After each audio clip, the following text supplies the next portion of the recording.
Namaste, my friends. My name is Victor, and I created this video to help you decide for yourself if your Kundalini is in fact awake and active in your body. Mine awakened many years ago, completely unexpectedly, and at the time, about 8 years ago, there was very little information available, and I had a lot of difficulty diagnosing myself. And I even had more difficulty navigating this awakening process once I realized that my Kundalini had in fact awakened. This video is going to give you 7 different signs that will help you pinpoint whether your Kundalini is active in you or not.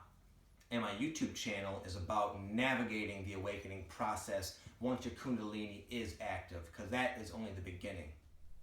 Number 1 is the sensation of energy traveling up your spine. You can experience it in more than one way. It can be like a tingling or a heat, or just the feeling of energy traveling up your spine is kind of for me, it was incredibly obvious, but it's also possible that it's more difficult to perceive. My awakening happened very unexpectedly, so I had a lot of energy in a body that was not yet prepared for it.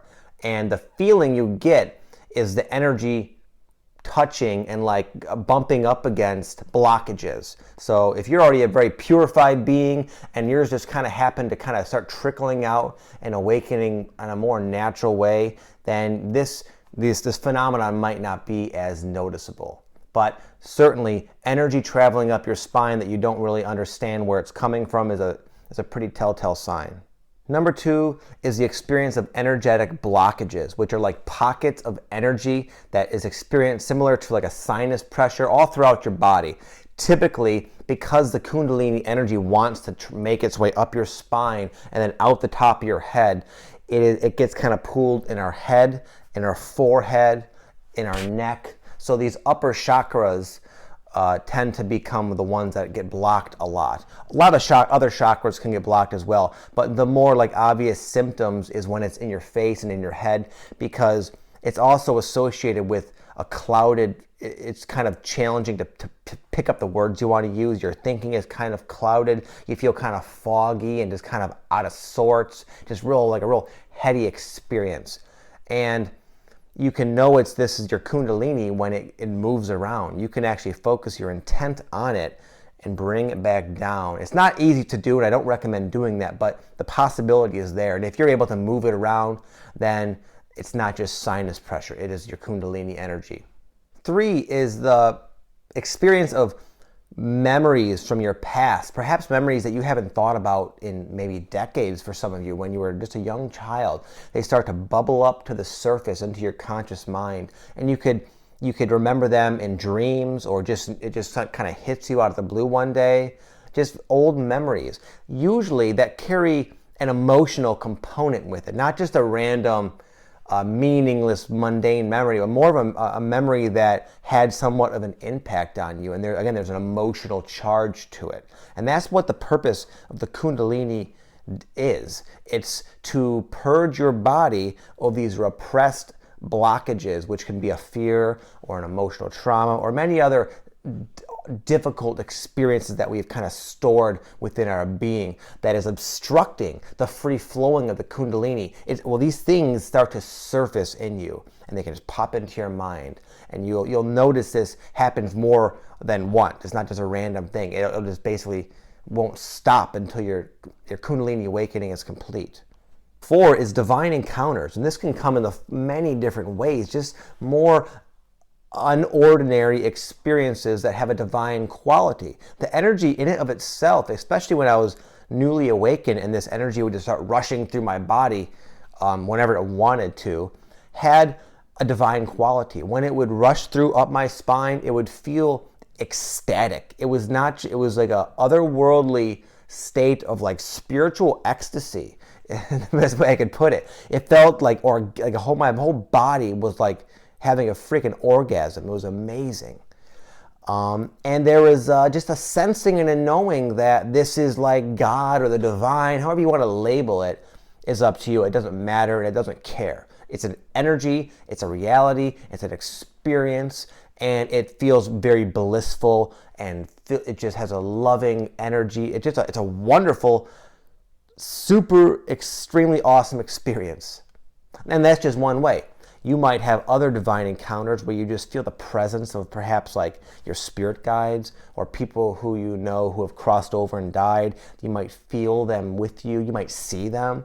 They might talk. You might hear them in your head. You might have dreams where you encounter angels or fairies or any kind of mystical thing that you think is just a fairy tale. They exist just on other planes. And as you become more awakened, you get to kind of, you bridge the gap between the physical and like the ephemeral, and you get to experience them, and it's quite fascinating. You might have a near-death experience without having to die. I had that as well. Just a lot of different ways this can manifest, but just some sort of brush up again, some kind of encounter with a divine thing, something that you know if you were to go talking about with most people, they wouldn't believe you. They think you're full of shit. They think you're mistaken, but it is real, and enjoy it. It's a very fun experience. And oftentimes these things come to kind of just, there's a few different purposes. One of them is to kind of open you up to the possibility that you now have the potential to communicate with these other forces, energies, beings, etc. Also, they can also come at a time when you need them, and they're there to give you a message or to say, hey buddy, you're on the right track. Keep up the good work. Okay?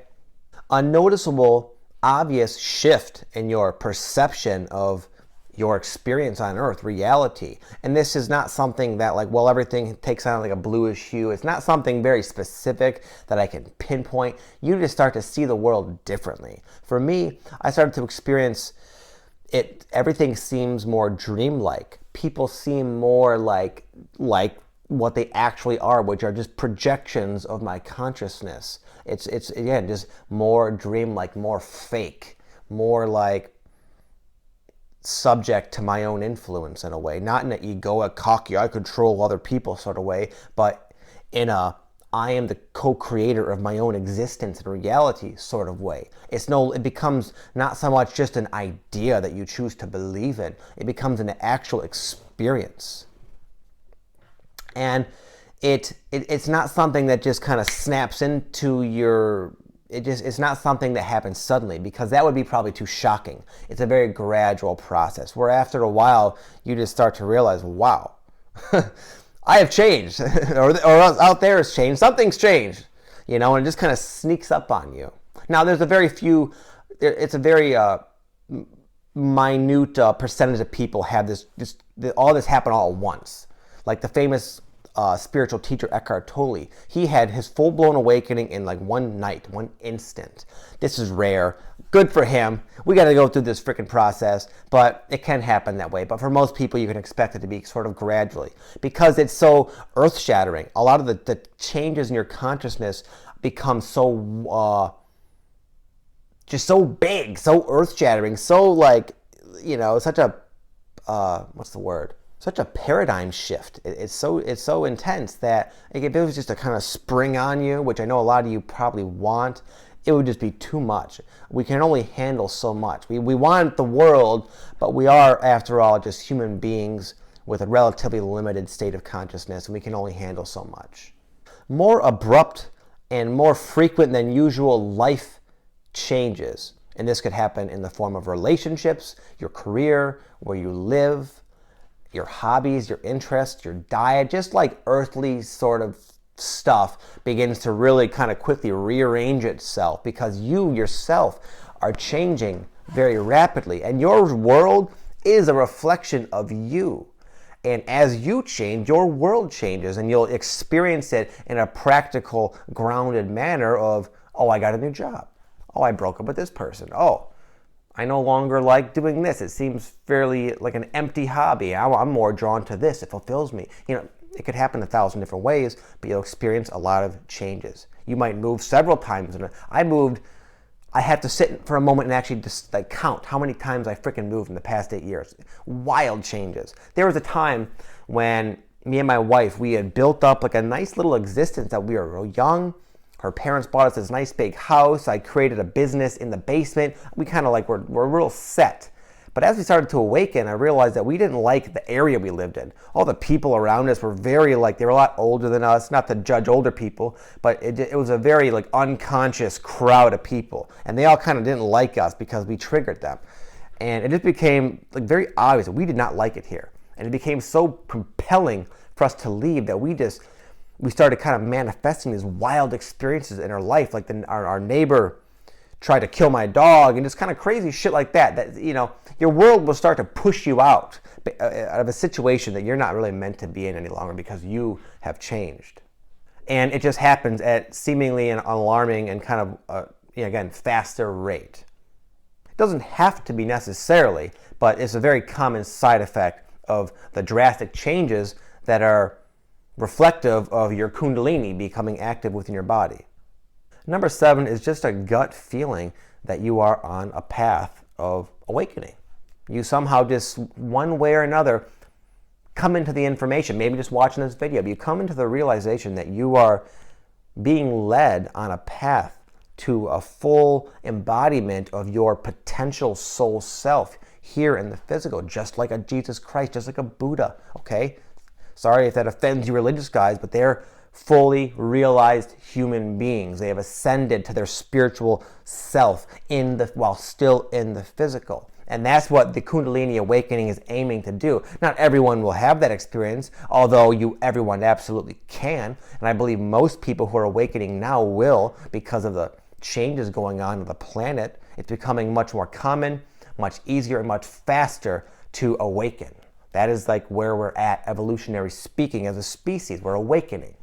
And somehow or another, you're going to just discover that and know that all these changes, this energy, all the experiences, they are leading you somewhere. They're leading you. You might feel like you're going to be going somewhere, but it's not like you're going anywhere. You're just waking up consciously. You're waking up to who you really are, to how things actually are. You will come to experience that.